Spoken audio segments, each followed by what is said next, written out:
The final bell of the college entrance exam hadn't even finished echoing when the school beauty grabbed my wrist and dragged me into the little grove behind the gymnasium. In full view of our graduating class, mouths agape, phones already recording, she pulled me behind the thickest oak and pressed her lips to mine. A sweet, girlish scent flooded my senses. Cherry blossoms and desperation. Her mouth was soft, trembling. The kiss lasted exactly 3 seconds before she pulled back, tears already balancing on the rims of her eyes. "Theo," she whispered, voice cracking like thin ice, "I'll give you my heart. Everything I have from this day forward. Just agree to one thing. My life, break time equals 400 ms / my life is yours." I blinked. Belle Christensen, valedictorian candidate, Ice Queen, the untouchable goddess of Northwood High, was begging me. A slacker who hadn't opened a textbook in 3 years. Turned out her mother needed $600,000 for emergency surgery. $600,000. To a rich kid like me, that was barely half a month's allowance. The Ashford fortune could buy and sell this entire town twice over. I turned her down without a second thought. "The heart of a top student does sound precious," I said, straightening up to my full height, a head taller than her. Close enough to see every trembling lash, every crystal tear clinging to her cheeks. "Too bad I don't believe in love." I reached out a hand. She flinched, squeezed her eyes shut. My finger flicked lightly against her forehead. She snapped her eyes open, staring at me like I'd just spoken in ancient Greek. "Belle, get this straight," I said, each word deliberate as a knife stroke. "Do you want me to be a scumbag taking advantage of you? Or a decent guy who shows some kindness and helps you out?" Her mouth opened, closed, opened again. Her brain had clearly crashed. I waited. Finally, her shoulders collapsed. The fight drained out of her like water from a cracked vase. "Help me," she breathed, so quiet I almost missed it. "Please." I shook my head. "I'm not a charity. 600,000 could buy me dozens of Napoleon pastries. But break time equals 400 ms / I let the pause stretch. "I don't want to be a scumbag or a good guy. Let's be business partners. Your grades are solid. You're a promising stock. I'll lend you the money as a personal investment.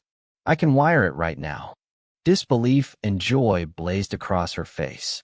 "One condition," I continued. "In 10 years, you pay me back 1 million. Plus, you get into a top university next month. That's my risk control clause. Prove you have the potential to repay me." She nodded so hard I thought her head might detach. Grabbed onto my offer like a drowning woman seizing a lifeline. I left her my number and walked away without looking back. Out of the grove, sunlight warmed my skin. Honestly, I never cared if she paid me back. 600,000 was nothing to me. The contract was just for show, otherwise every random sob story would come knocking. Even the Ashford fortune couldn't survive that kind of burn. 600,000 for the satisfaction of I did a good deed today, plus a close-up view of the school beauty's distress. Not a bad trade. I headed toward the club activity room, where I'd actually been going before Belle ambushed me. Through the window, I spotted my childhood friend Celine Sinclair laughing with a guy who looked like he'd just stepped out of a street fighting ring. Torn leather jacket, bad tattoos, worse posture. Dorian, they called him. The Sinclairs and Ashfords went way back. Our family's businesses were so tightly tangled that separating them would require surgery. Celine and I had grown up together, which meant I'd been appointed her unofficial babysitter whenever she did something stupid. Lately, she'd been doing a lot of stupid. The real power in the Sinclair family wasn't Celine, though. It was her older sister, Vivian, a true princess of the elite. Beautiful, sharp as a scalpel, and generous to me in ways that made my slacker lifestyle possible. Every time she gave me an allowance, the unit was millions. To someone like me who just wanted to coast, she was basically a walking ATM. On top of that, Vivian was about to get engaged to my polished, pretentious older brother, Julian. Once that happened, she'd officially be my sister-in-law. My cushy life would get even more secure. But Celine's grades had tanked from top of the class to middle of the pack, all because of this thug. When Vivian asked me to handle it, I couldn't refuse. After all, if you take someone's money, you do the work. Before I could open the door, a guy burst out and slammed into me. He stumbled back, humiliation burning in his eyes. I recognized him, a poor student Celine used to sponsor. Top grades, honest face. The classic I fell for the girl who saved me, but she fell for a thug tragedy. I shook my head and pushed past him. Inside, Celine was draped over Dorian like cheap wallpaper, laughing at something I was sure wasn't funny. When she saw me, her smile curdled. "Theo, what are you doing here?" Her voice dripped with weariness. "If you're here to lecture me about Dorian, save your breath. You useless Ashford spare. You can't even figure out your own life. What gives you the right to lecture me?" I wasn't angry. I was almost impressed. "I'm not lecturing. I'm curious. How does the perfect Sinclair princess suddenly fall for break time equals for 100 ms/this?" Celine's chin lifted. "What do you know? Dorian isn't like you fake rich kids. He lives authentically. He lives freely." She grabbed his arm with something like worship. "This is what being alive feels like. Your by-the-book lives are boring. A waste of breath." Then she turned her venom on me. "Especially you, Theo. Can't study. Can't party. Other than being in Ashford, you're a total waste." I nodded slowly, as if struck by revelation. The wind of youth." Celine smirked, thinking she'd won. Dorian puffed out his chest. The next second, my foot connected with Dorian's knee. He crumpled to the floor like a sack of wet cement. "Sobered up yet?" I asked Celine. She stepped back, eyes wide. Dorian groaned, clutching his leg, his earlier bravado replaced by pure animal terror. I walked over to him, crouched down. "Didn't you love being authentic? Love being free? How does it feel right now?" "Free enough." He couldn't answer. Sweat poured down his face. Celine tried to pull me back. I silenced her with a look. "Weren't you full of attitude? Why aren't you talking now?" Dorian trembled. Didn't make a sound. Suddenly, I lost interest. "This much guts, and you're still out here trying to seduce a rich heiress?" I grabbed Celine by the arm and shoved her into my car. We drove to the west side, the notorious bad part of town, where even cops went in pairs. I dragged her into a filthy back alley reeking of urine and rotting garbage. She threw up on the spot. I pointed at a group of thugs loitering near the alley mouth, their voices raised in slurred curses. "Look, this is your wind of youth. Authentic enough? Free enough? If you like it so much, I can toss you over there right now." Celine went pale as milk. She clutched my arm, sobbing. "I was wrong. Let's go home. Please." Out of the corner of my eye, I caught movement. Dorian, limping away from the other end of the alley. He'd followed us, and now he was running. Celine saw him too. The color drained from her face as her fantasy shattered against that fleeing back. She stopped crying, just stood there hollow. I drove her home in silence. She walked into the Sinclair mansion like a ghost. That evening, my phone buzzed. "Vivian, Theo, thanks. I replied with a sticker. 2 days later, Dorian was dead. Car accident, they said. My future sister-in-law was even more ruthless than I'd imagined. Suddenly, my family felt terrifying. Everyone wore a polished mask, coldly eliminating obstacles. My elite brother Julian. My future sister-in-law Vivian. All of them. I was the only outlier, the one who just wanted to coast. A cold shiver ran down my spine. I sat up in bed. I need to move out. Get far away from these cold-blooded people. Being alive was the only way to keep coasting. The next morning, I dragged a suitcase downstairs. My mother sat in the living room, elegantly sipping tea. She glanced up, eyelids barely lifting. "Going somewhere?" I didn't answer. She didn't ask again. My father was nowhere to be seen. As usual, I walked out of that lavish villa without looking back. My downtown penthouse had sat empty for years. Now it would finally get some use. The place was huge and empty. The fridge was even emptier. I drove to the largest supermarket nearby, and started filling a cart like a shopping machine. No thought, just acquisition. As I rounded the corner into the snack aisle, I stopped.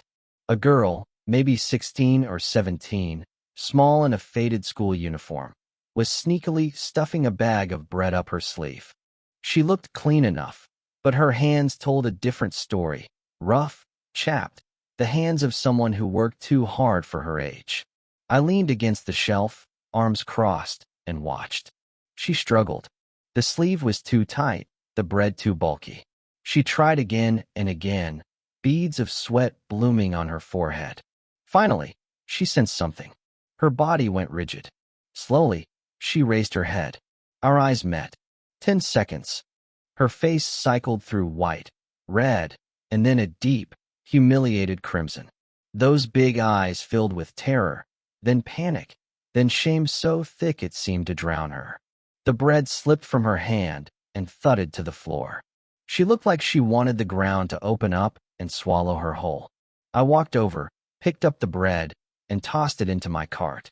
Then I swept every cookie and candy from the entire shelf into the cart. Within minutes, my cart was a small mountain. I pushed it toward her. She kept her head down, whole body tight as a wound spring. I nudged her faded canvas shoe with my toe. No money for food. She flinched, then nodded. Barely. Then, a second later, shook her head hard. I frowned. Are you doing mime? Nodding and shaking your head. What is it? Speak. My tone came out sharper than I intended. She flinched again, then looked up. Her eyes were red, brimming. She opened her mouth. A few mangled syllables scraped out of her throat. Her hands flailed, trying to shape something. I froze. Mute. In that instant, all my impatience evaporated. I felt like a total jerk, the kind you slap yourself for at midnight, remembering. Without another word, I grabbed a second cart and loaded it with non-perishables. Then I pushed both carts toward the checkout, jerking my head for her to follow. When she didn't move, I grabbed her wrist and pulled. After paying, I carried the bags myself. She trailed behind me like a shadow, clutching a few light snack bags. I stuffed everything into my sports car and told her to get in. She hesitated, then opened the passenger door. I asked for her address. She typed on my phone with trembling fingers and pinned a location in the old district, a rundown area I wouldn't even drive through. The ride was unsettlingly quiet. She kept her head down, hands clenched on her clothes. The car wove through narrow, crumbling alleys and stopped in front of a tenement building that looked one bad storm away from collapse. The stairwell was dark and damp, reeking of mold and something I couldn't name. 3 flights up, she opened a peeling wooden door. The smell of herbal medicine hit me like a wall. The room was impossibly small. A single glance took it all in. On a battered bed lay a frail, skeletal old woman, eyes shut, breathing shallow. The girl rushed to her side, tucking the blanket with practiced tenderness, her eyes full of worry. I understood. It wasn't that she had no money for food. She had no money for treatment. She'd stolen the bread because she was starving and didn't want to touch the money saved for her grandmother. Another sob story. I hated these. The girl came to me, bowed deeply, then picked up a battered exercise book and wrote, Asterisk, thank you. How much? I'll pay you back someday. Asterisk. I almost laughed. Asterisk, pay me back with what? Steal again? Asterisk. Instead, I pulled out my phone and called my personal assistant. Walter, give me a private VIP room at downtown hospital. Ambulance at this address in 15 minutes. Bill it to me. The whole call took 30 seconds. She stared at me, mouth open, forgetting to write. I nudged the bag at her feet. Pack up. We're going to the hospital. The ambulance came fast. Professional medics loaded the old woman onto a stretcher. The whole time, the girl gripped the corner of my jacket, as if afraid I'd disappear. I felt awkward but didn't shake her off. At the hospital, everything was arranged perfectly. Private room, round-the-clock nursing, a top specialist team. I stood outside, watching the busy doctors and the girl at the bedside, frightened and grateful. The shadow I'd carried since Dorian's death lifted a little. Money really can buy a good mood. My jacket was tugged again. She held out the notebook. Asterisk. How should I repay you? Asterisk. You don't have to. She panicked, handwriting going messy. Asterisk. No, I can't take your money for nothing. You're a good person. Asterisk. I almost snorted. Good person. These days, even someone like me qualified. First, I'm not a good person. Second, I hate trouble. You arguing with me is making trouble. Got it. She looked dazed. I sighed, took the notebook, and wrote. Asterisk, think of it as insurance. Study hard. Get into a good college. If I'm ever down and out begging on the street, just give me a bowl of food. That'll do. Asterisk. I pushed the notebook back. She stared at the words. Then her eyes, clean as mountain spring water, finally overflowed. Silent tears, one by one, falling onto the worn paper. I looked away, uncomfortable. Stop crying. Your grandma needs you. I thought for a moment. Which school? I'll have Walter cover your tuition. $5,000 a month for living expenses until you graduate college. Don't argue. Consider it insurance. I couldn't handle another emotional scene. I gave the doctor brief instructions and left. Driving home, I found it all absurd. Asterisk me, down and out? Not a chance. Asterisk I was just buying good karma. After all, the people around me were each more ruthless than the last. I needed all the karma I could get. 5 years later, I was ruined. My polished older brother Julian, after marrying Vivian, cheated with multiple women. When the news broke, I was sunbathing on a private island. I almost laughed. I didn't even bother flying back. Until my bank cards started getting frozen. One by one, every property, every stock, every fund under my name changed owners overnight. By the time I rushed back, the dust had settled. The Ashford Group had been swallowed by Sinclair. My father was indicted on multiple economic charges, airtight evidence. He'd spend the rest of his life in a prison cot. Julian was kicked out with nothing. And me? The useless slacker who just wanted to coast? Even I wasn't spared. Every cent of my carefully stashed savings gone. I stood at the door of my own penthouse, staring at two expressionless bodyguards blocking my way. My head buzzed. Asterisk, hold on, Vivian. If you want revenge, fine, take out my brainless brother. But sending my dad to prison? Gutting the Ashford Group? What's that about? Asterisk.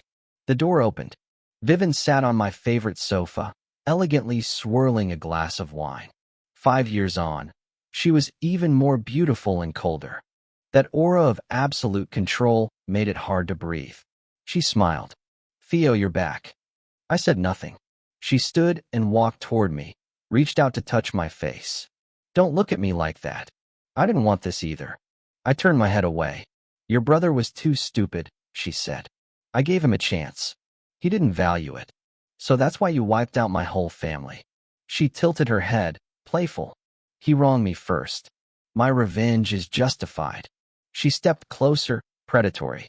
Now I don't need a husband. Theo, are you interested in staying? I can take care of you. Just like before. I laughed until tears came out. Hearing that, I almost wonder, were you the one who sent Dorian off personally? Her smile froze. Just an instant. But I caught it. The last shred of hope vanished. This woman has always been a lunatic. I dropped my smile, looked at her with no expression, and slowly raised my middle finger. Ice replaced her warmth. You really don't know what's good for you. She waved her hand. The bodyguards hauled me out like a chicken and shoved me into the hallway. Standing there, I scoffed. If I'd stayed, when she got tired of me, I wouldn't even know how I died. I couldn't outplay her. Even my father, that old fox, had been played. Someone like me, who only knew how to eat and drink and have fun. What right did I have to fight? Asterisk, stay far away. Being alive matters more. Asterisk. I pulled out my phone and called the friends who used to call me bro. Hey Zane, it's Theo. 3 seconds of silence. Then, carefully, who? Sorry, wrong number. Click. I called another. Same result. Another. Either wrong number or no answer.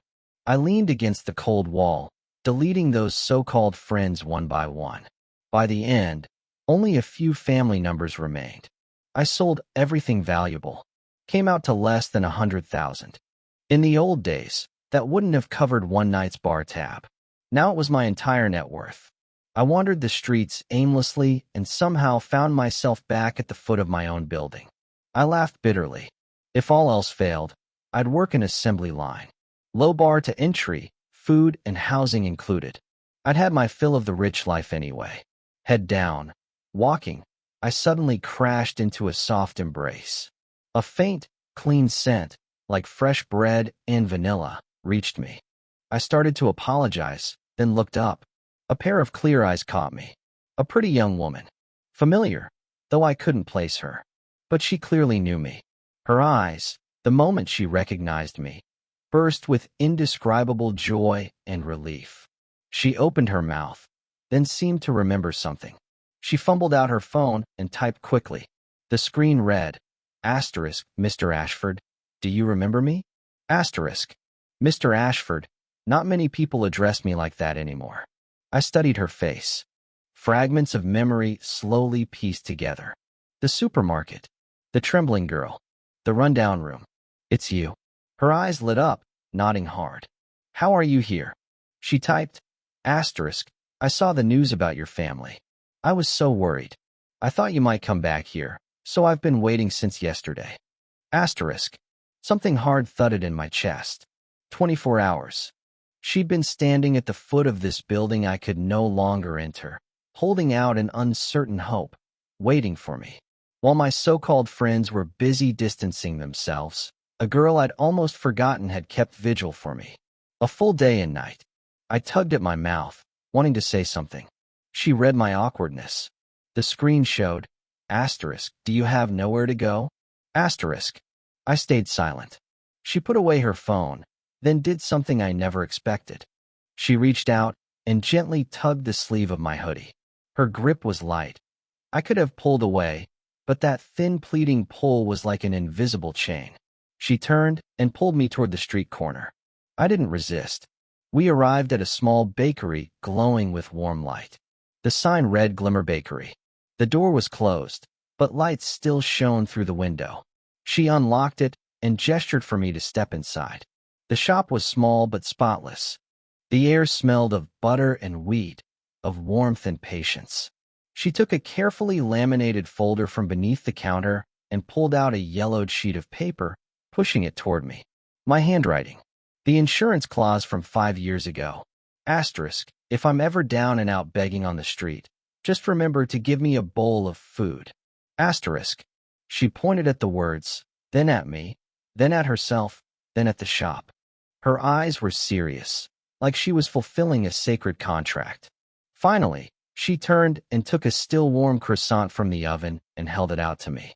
No pity, no sympathy, just matter of fact. I took the bread and bit into it. The taste couldn't compare to the fine cuisine I used to eat, but it brought a kind of peace I'd never known. You guys hiring? She froze. Then a brilliant smile bloomed across her face. She nodded hard. That day, the muddled first half of my life ended. The second half became tied to this little shop called Glimmer and to a quiet, mute girl named Elise. With the money I'd given her and her own savings, Elise had opened this bakery after graduating college. The shop was small, but business was good. The neighbors looked out for her. They always bought a few loaves and chatted for a while. Now she had a helper. I wore an apron with a little bear printed on it, clumsily packaging fresh toast. I was useless at first, couldn't tell wheat from rice. But my arrival lightened her load. At least heavy work like mixing flour and lifting sugar bags no longer fell to a small girl gritting her teeth. When the shop closed, we headed upstairs to the tiny apartment. One dining table, 2 chairs, a sofa, and a little room partitioned off from the balcony. That was my bedroom. It was smaller than the bathroom in my old villa, but I slept better than any night of the past 20-plus years. No scheming, no hypocrisy, just the faint scent of wheat drifting up from downstairs. I started learning to be a normal person. How to sweep without kicking dust everywhere. How to use a pressure cooker without blowing up the kitchen. Most results were disastrous. I mistook salt for sugar and made a pot of brutally salty red bean soup. Elise took one taste, her little face scrunching up, but she didn't spit it out. She just silently drank a big glass of water, then wrote in the notebook. Asterisk, the flavor is very unique. Maybe less sugar next time. Asterisk. I was both annoyed and amused. I snatched the bowl away and dumped it in the trash. From that day on, I learned sign language. I bought textbooks and practiced every night after she fell asleep. From hello and thank you to you worked hard today and good night. When I first signed good morning to her, she froze. Then her usually calm eyes lit up like a star had dropped into them. She lifted her hands and responded with utter seriousness. In that moment, I felt like nothing I'd done in the past 20-plus years had ever felt as worth doing as this. Days passed. I became a baking apprentice who could skillfully whip cream and pipe decorations. The shop's business grew. We took over the place next door, expanding. There was a decent amount in my account again. Not huge, but enough to move out. Several times I wanted to bring up Elise, but the words died on my tongue. Asterisk, where would I go? What would I eat? It's no fun being alone, and it's not easy for her, a young girl by herself. Asterisk. I made excuses and kept mooching. Elise never brought it up. She seemed to have accepted my presence by default. I didn't believe in love. My father and brother were cautionary tales. But the calm of being with Elise, I was addicted to it. One morning, a familiar figure pushed open the door. Belle. 5 years older, 5 years sharper. Tailored suit, coiled hair, the aura of a successful woman. Behind her stood a young man. Early 20s, suit and tie, full of undisguised hostility. Her assistant, probably. Belle's gaze lingered on my little bare apron. Her brow furrowed, then smoothed into a polished smile. Theo. Long time. I nodded, still untying my apron. She took a check from her bag and pushed it toward me. 1 million. I know we still have a few years before the deadline, but I wanted to repay you early. I glanced at the number, picked it up, and slipped it into my pocket. Thanks. Her assistant's contempt deepened. Belle's gaze swept across the tiny bakery, then landed on my face. That look, I knew it too well. High and mighty pity. Theo, I heard about your family. If you need a place to go, you can work at my company. My husband and I are still growing. My stomach turned. Back then, that deal was my investment. Now she was paying her debt. Neither of us owed the other. But she wanted to turn her former creditor into someone she could pity. She was enjoying the high of saving someone, just like I'd once enjoyed watching her squirm. Except she was far more hypocritical than I'd ever been. No need, I said coldly. I'm doing fine here. Theo, don't be stubborn. I said no need. A trace of displeasure crossed her face. Fine. As she turned to leave, her assistant stepped up and gently supported her arm. Belle gave him a smile that was far too intimate for a professional relationship. I pulled out my phone and snapped a photo. The angle was perfect, his hand practically on her waist, her smile unmistakable. I waved my phone. Take care. After they left, I spent 2 minutes finding her husband's public email and anonymously sent the photo. Then I deleted everything. I felt better. Then Celine showed up. She parked a flashy red sports car at the curb, sunglasses covering half her face. Marcus, her unfortunate husband, had been dead less than 2 years. Something I can do for you. I leaned against the counter. She bit her lip, eyes shimmering. I wanted to see you. Miss Sinclair, what scene are you performing now? Her eyes turned red. Theo, I was foolish before. I did so many wrong things. I thought I wanted passionate love, but now I understand. I just want a steady home. Her voice dripped with sincerity. Let's start over. I know what you're going through. My sister went too far, but it's okay. I can take care of you. Pity and condescension wrapped in a pretty bow. When did we ever start anything? I barely held back a laugh. My thoughts drifted to her wedding with Marcus, the poor former student she'd married, then bored of within 2 years. When a smooth-talking guy appeared, Marcus had evidence and tried to fight back. Then he ended up dead. Coincidence? Not in this world. This was Vivian's work. Celine, I said, corner of my mouth curving up. Do you think every man is a fool? Her expression stiffened. Your husband's funeral was very grand, I continued. You cried like your heart was tearing apart. Truly moving. Too bad. If only that night at the hotel entrance I hadn't seen someone who looked just like you, arm in arm with a handsome guy, stepping into an elevator. Celine's face drained of color. Oh, and that handsome guy? Jumped off a building, didn't he? I stepped closer. Wearing a mask, putting on shows every single day, doesn't it disgust you? She stumbled back, hitting the doorframe, trembling. You break time equals 400 ms / you're talking nonsense. Get out. She fled. The shop went quiet. I let out a long breath, like exhaling 5 years of bad luck. Light footsteps on the stairs. Elise came down with a bowl of freshly made dessert. She handed it to me, her eyes asking what happened. I shook my head. She signed, concerned, but you look unhappy. I looked into her clear eyes and smiled. Clumsy sign language. I'm fine. She understood. A sweet smile bloomed across her face. Sunlight poured through the window, falling on us both, warm. After that day, I cut off all contact with my old circle. I just wanted to live well with Elise, running the shop, living quietly. Every morning at 5, I got up half an hour before her and started the first batch of bread proofing. By the time she came down, sleepy-eyed, the kitchen smelled of wheat and the hot water was ready. She always signed good morning first, then tied on her apron and started preparing the day's desserts. We rarely spoke, but our rhythm was perfect. When she got flustered, I handed her ice water. When she took the glass, her fingers sometimes brushed mine, cool and soft. I noticed all her little habits. She stopped guessing what I was thinking. Life was full. I started considering something. I wanted to marry her. I didn't believe in love, but I was starting to believe that some people were simply meant to be together. I just wanted to keep going like this with her forever. 3 months later, I proposed. It was her birthday. I secretly prepared a surprise. When she came downstairs that evening, the entire shop was lit by candles. She stood at the foot of the stairs, stunned, covering her mouth. I walked to her, knelt on one knee, and took out a diamond ring. Elise, I don't know pretty words. I don't believe in oaths sworn to sea and mountain. But I want to run this shop with you until neither of us can walk anymore. Will you? She cried, tears falling like a broken string of pearls, one drop after another. She nodded hard and held out her hand. The ring was a little big. Her hand was too thin, but she clenched her fist tight, refusing to let it fall.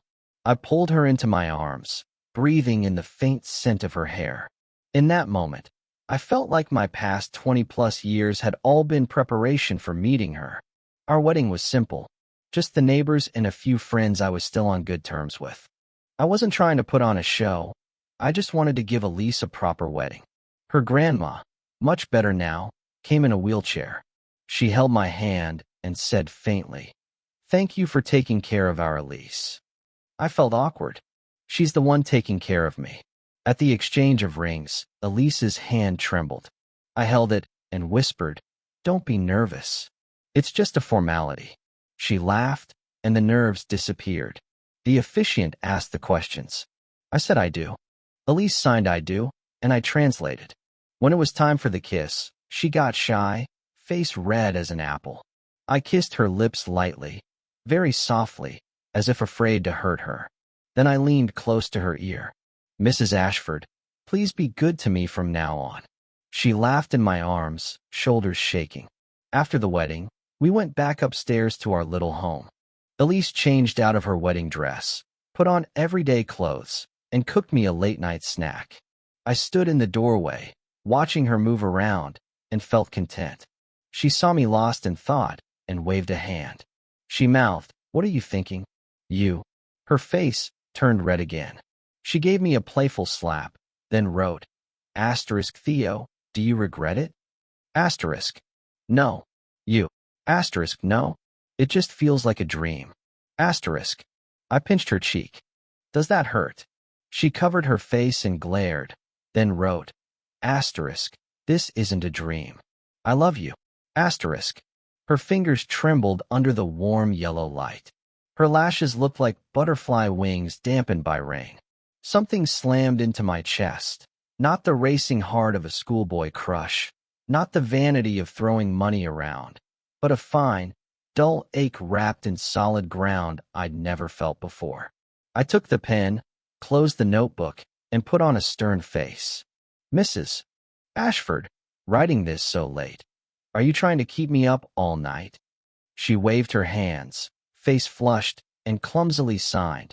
Asterisk, no, I just wanted to write it. Asterisk. I sighed, pulled her into my arms. I know. She quieted, her breath brushing against my neck. In that moment, I felt that what I had right now was more precious than everything from the past 20+ years combined. But fate loves to trip you up when you're happiest. Life after the wedding was like bread rising in the oven, warm and full. We were up at 4 kneading dough. The first croissants came out at 6, filling the place with the smell of butter. Elise taught me to pipe icing. My hands were clumsy, always smearing cream into a mess. She never got upset. She held my hand and corrected me.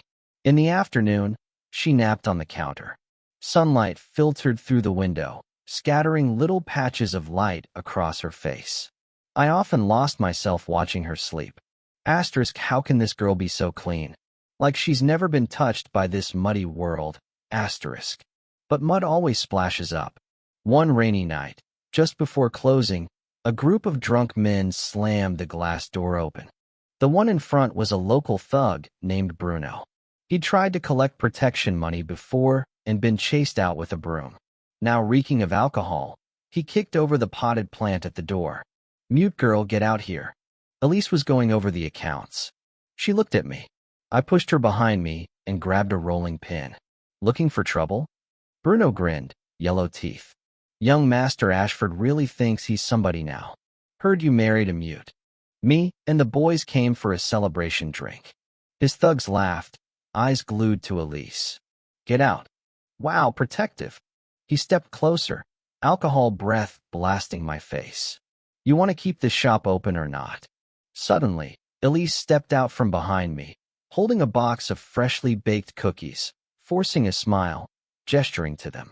An offering. My heart felt like a needle had pierced it.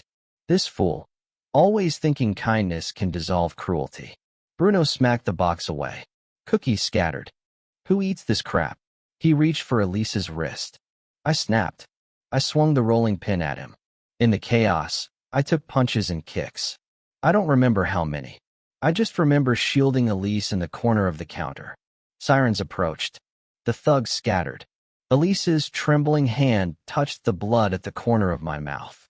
Tears fell in huge drops, but she made no sound. I forced a smile.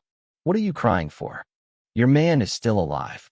She cried harder, curling into my arms like a frightened deer.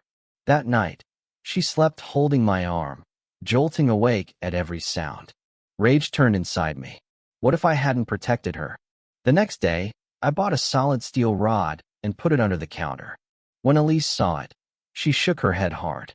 I tapped the rod and signed, asterisk self-defense. Better if we never need it. Asterisk. She wrote, asterisk, I'm afraid you'll get hurt. Asterisk. Asterisk. I'm even more afraid you'll get hurt. Asterisk. I ruffled her hair. Elise, you're all I have now. She looked up at me, eyes wet, and finally nodded. Celine came back. She parked her flashy red sports car at the curb, sunglasses on, and curled a finger at me. I was hauling flour. Couldn't be bothered. She got out anyway, leaned against the door. Theo, does your wife know how you helped Belle? My hand slipped. The flour bag dropped, sending up a cloud of white. Elise ran out, confused. Celine took off her sunglasses, sweeping her gaze over Elise with undisguised pity. Poor girl, stuck with a loser who can't even afford a decent wedding. I clenched my fists. Celine, shut up. What are you scared of? You weren't like this when Belle was begging you. Weren't you enjoying that charity high? Now you're playing devoted husband. Elise didn't understand the words, but she felt the tension. She tugged my shirt, worried. I took a breath and signed to Elise. Asterisk, it's okay. Go inside. Asterisk. She hesitated. Celine played a recording on her phone. Belle's tear-choked voice from years ago. I'll give you my heart, everything I have. My voice. Asterisk, I'm not a charity. Asterisk. Elise's face went white. She looked at me, then at Celine, lips trembling. Celine put the phone away. Little sister, you think he's a good man? Helping Belle was just so he could watch her crumble. Helping you was probably just a whim too. You're talking nonsense. I lunged for the phone. Celine screamed, dove into the car, and sped away, leaving us in a cloud of dust. Elise looked down, shoulders trembling. I reached for her. She stepped back. That single step stabbed into my heart. That night, the attic was heavy.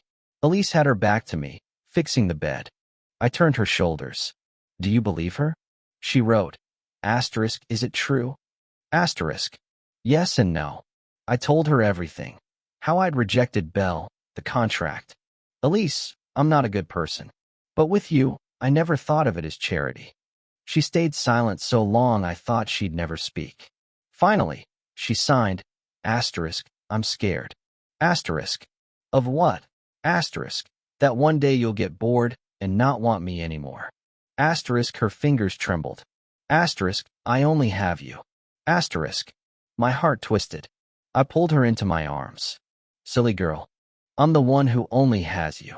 That night, we slept wrapped together like wounded animals. But Celine's words were a thorn lodged in Elise's heart. She became sensitive. If I was 10 minutes late, she got restless. If a female customer chatted too long, she quietly walked away. One late night, I woke to find the space beside me empty. Elise was curled on the balcony, crying silently in the moonlight. I hugged her from behind. She stiffened, then softened, burying her face against me. Let me tell you a story, I said. I told her about my parents' empty marriage, about my brother and Vivian, about the rot beneath the glamour. I never believed in feelings. I thought it was all transactions. But you're different. I wiped her tears. You made me feel like being alive could still have something human. She lifted her head. Her eyes were like black glass soaked in water. She traced my eyebrows, nose, lips. Then she leaned in and very, very softly kissed me. Pure. No desire. Like first snow falling into a palm. I kissed her back. In that kiss, something melted. The thorn was pulled out. Life returned to calm. But danger lurked. One afternoon, Vivian walked into the shop. 5 years older, even more imperious. Her tailored suit looked absurd in the cramped bakery. She came alone. When her gaze landed on Elise, it carried cold scrutiny. So, this is the life you chose. Playing house with a mute. I shielded Elise behind me. Say what you came to say. She sat down. I recently dug up something interesting about your little wife. Elise gripped my arm. Vivian opened her purse and slid a yellowed photo across the counter. A young couple, the man resembling Elise, the woman holding a baby. Your grandma never told you, did she? Vivian's smile was cold. Your parents didn't die of illness. They were in a car accident. The one who killed them was named Harold Ashford, Theo's father. Drunk driving. The air froze. My head buzzed. I almost couldn't stand. Elise stared at the photo, face white as paper. Surprised? Vivian stood. Theo, your father killed her parents. And now you're playing devoted husband. How ironic. Shut up. I roared, but my voice shook. Vivian leaned close to Elise's ear. Little sister, did you ever guess he was only good to you out of guilt? Then she left. Hellish silence. Elise didn't move. I reached for her. She jerked back, eyes empty and strange. Elise, let me explain. She shoved me hard, rushed upstairs, and slammed the attic door. I banged on it. No response. A slip of paper pushed out. Asterisk, let me be alone. Asterisk. I sat outside until dawn. The next day, she didn't come down. I made porridge and brought it up. The door was still locked. Day 3. Day 4. She locked herself in, refusing food and water. The bomb Vivian left behind had destroyed our world. I paced the shop like a caged beast. Flour bags scattered. charred cookies on the tray. The air smelled of despair. Countless times I wanted to smash the door in. But every time I saw her note, handwriting getting more ragged, my hand fell limp. What if getting closer broke her completely? This helplessness was worse than losing my fortune. Back then, I could at least be angry. Now I didn't even have the right. The blood of the man responsible ran in my veins. Late on the fifth night, a muffled cry came from the attic, then a dull thud. My heart stopped. I used the spare key and crashed through. Elise was collapsed beside the bed, face ashen, lips cracked, an overturned cup beside her. She tried to drink and failed. I lifted her. She was light as a feather, as if she could vanish. Elise. Elise. I patted her face. Her eyelids fluttered. Her empty gaze landed on me, unfocused. I rushed downstairs like a madman. Heated porridge, mixed warm water, gently pried her lips open, spooned it in. She swallowed mechanically. After half a bowl, I wiped her gaunt face, her cold hands and feet. She let me. Only occasional tears proved she was still alive. I tucked her into bed and lay beside her, holding her tight. I didn't dare sleep. "Elle," I whispered, voice raw. "I know you can hear me. Hate me. Blame me. But you can't die. If you die, what do I do? I've done plenty of rotten things, but I never try to hurt anyone. My father's sins, I'll own them. If you think killing me would help, do it now." I pressed her hand to my chest. "But don't punish yourself. Your grandma fought to raise you, not for this. Remember the croissant you gave me? That was the most bitter and sweetest thing I've ever eaten. Bitter because of my lostness. Sweet because of you. This shop is called Glimmer, *U** lit it. If you're gone, the light goes out." I don't know how long I talked. My throat dried and ached. Her breathing grew steadier. At dawn, a cold hand caught my sleeve. I whipped around. Her eyes, still red and swollen, held a faint glimmer. She mouthed, "Water." I half stumbled to pour it. After a few sips, she leaned against me, closed her eyes. Tears slid again, but no longer the silence of despair. Just fragile softness. She was letting me close. I almost wept with joy. The days that followed were slow, painful repair. Elise's body recovered, but her wound was deep. She became unusually quiet, even more silent than before. She helped run the shop, but her movements were slow. She stared blankly at mixing bowls. At night, she woke from nightmares, drenched in sweat. She stopped using the notebook. When she needed to express something, she used only simple gestures. Vivian's words were venom, eating away at her trust. She avoided my touch. When I put food on her plate, she paused. When I wanted to hold her at night, she turned away. This distance was more suffocating than any fight. I understood. She was re-examining everything. Was my help, my proposal, my love just guilt? A son paying his father's debts? The turning point came one afternoon. An elderly neighbor who often bought whole wheat bread shakily handed us a thick envelope. Her son had sent specialty cookies from overseas, and she wanted to thank us for looking after her. Elise couldn't refuse. "Dear, you and your man are good people," the old woman said, holding Elise's hand. "Honest folks running an honest business are rare. Take good care of each other." After she left, Elise stood behind the counter, holding the cookie box, for a long time. Sunlight streamed through the window onto her lowered lashes. I watched from a distance. Suddenly, she turned, walked to me, handed me the box, and pointed at the box of old things in the corner. Inside were wedding photos and the battered notebook with the insurance clause. I understood. I fetched the notebook and handed it to her. She flipped to the last blank page and started writing. Her hand shook, but the writing was slow and firm. Asterisk, I dreamed about my mom and dad. They were in a bright place, smiling at me. They didn't seem to blame you. Asterisk. She paused. The ink bloomed into a small dot. Then, asterisk. I was thinking, if you were only good to me out of guilt, then when I was stealing bread, why was there only impatience in your eyes? No pity. You just made one phone call. Why did you freeze and your ears turn red when I said yes to marrying you? Asterisk. She looked up through tears, enormous confusion, and a sliver of hope in her eyes. She wasn't questioning me. She was asking for an answer, one that could help her walk out of this nightmare. I took the pen and wrote below her words. Asterisk. Elise, I'm not a good person. When I helped you, I wasn't thinking much. Maybe I was just in a good mood. Maybe I just didn't want trouble. When I married you, I didn't know if it was love either. I just felt being with you was steady, not exhausting. But now I know clearly. I can't stand seeing you cry. Can't stand anyone hurting you. When you're in pain, I wish I could take it. None of this has to do with who my father is. It has to do with you being Elise. If we have to talk about guilt, the only thing I feel guilty about is not meeting you sooner, letting you suffer so much, and not protecting you well enough. Asterisk. I handed the pen back. She read my words. Tears fell harder, but the corners of her mouth lifted. An ugly, beautiful smile. She wrote 3 words. Asterisk. I trust you.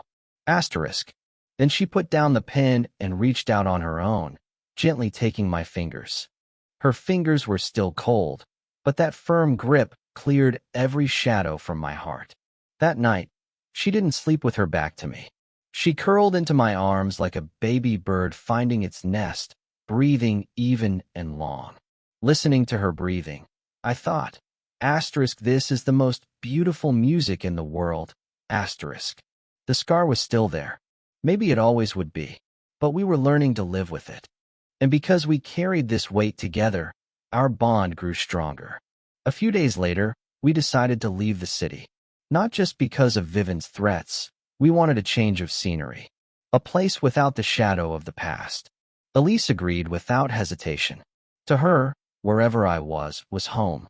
We sold Glimmer Bakery and packed our bags. When the neighbors heard we were leaving, they came to see us off, pressing local specialties into our hands. Elise, if anyone gives you trouble, you come back. I'll stand up for you, the old neighbor lady said, wiping her tears. Elise nodded, eyes red, and pressed a bag of freshly baked cookies into her hands. The night before we left, we packed the last things. Elise dug out a tin box from the closet. Inside were Grandma's belongings, a few old photos, and the insurance clause. The paper had yellowed, but the writing was still clear.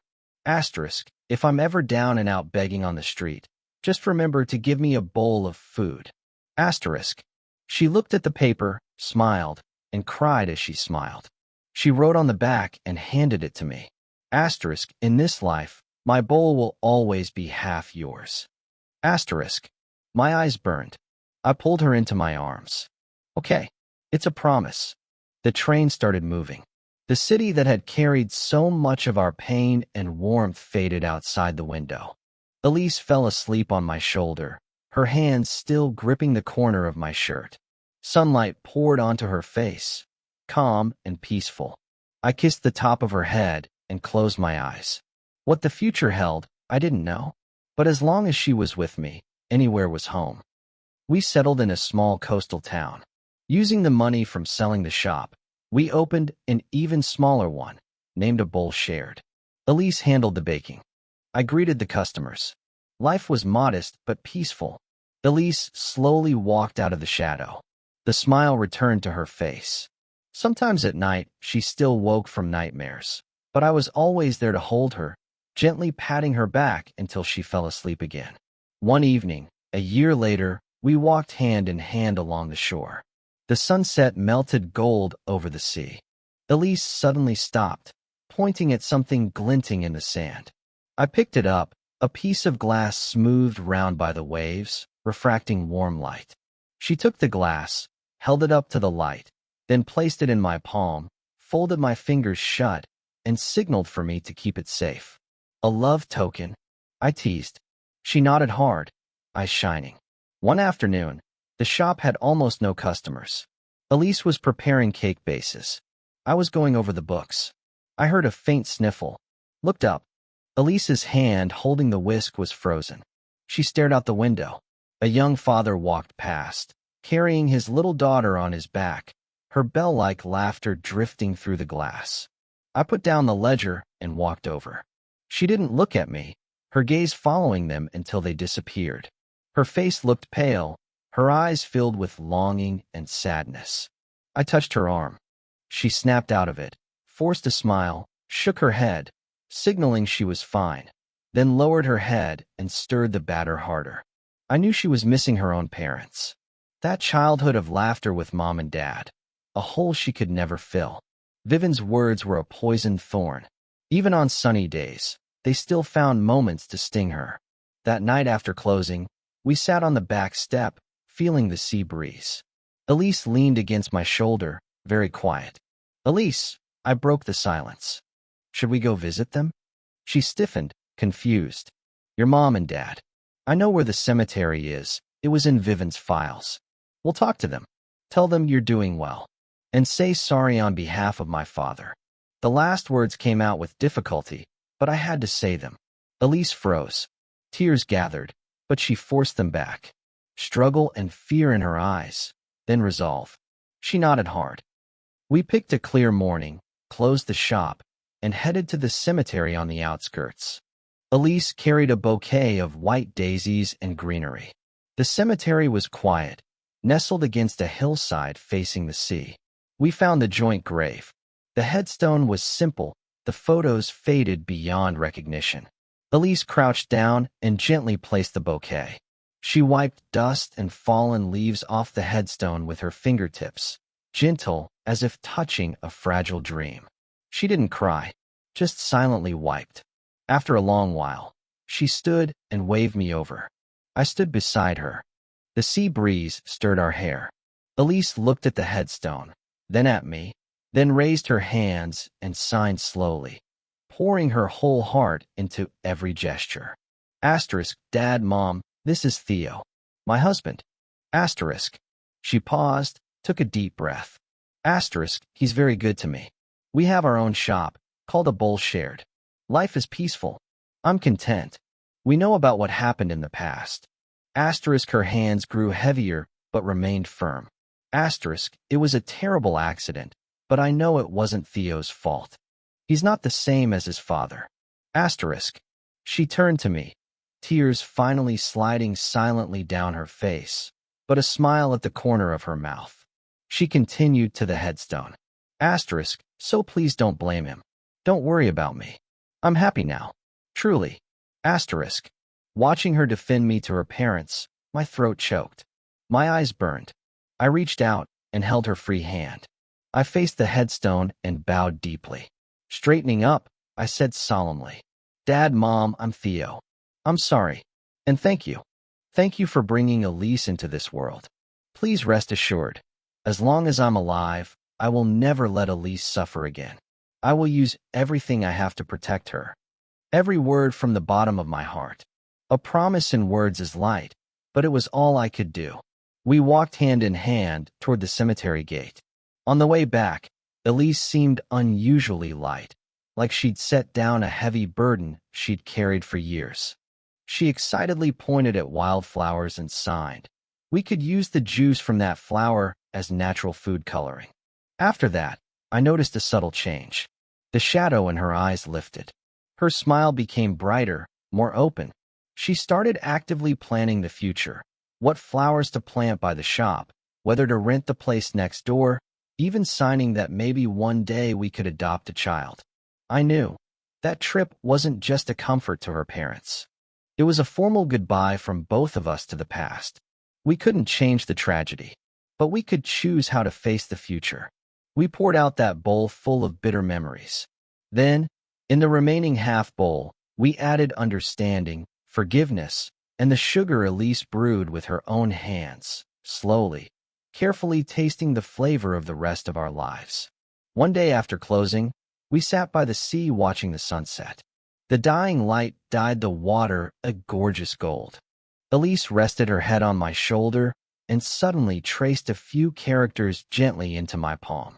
Not sign language, written with her finger. I read carefully. She wrote, Asterisk, a bowl shared, a heart full of joy.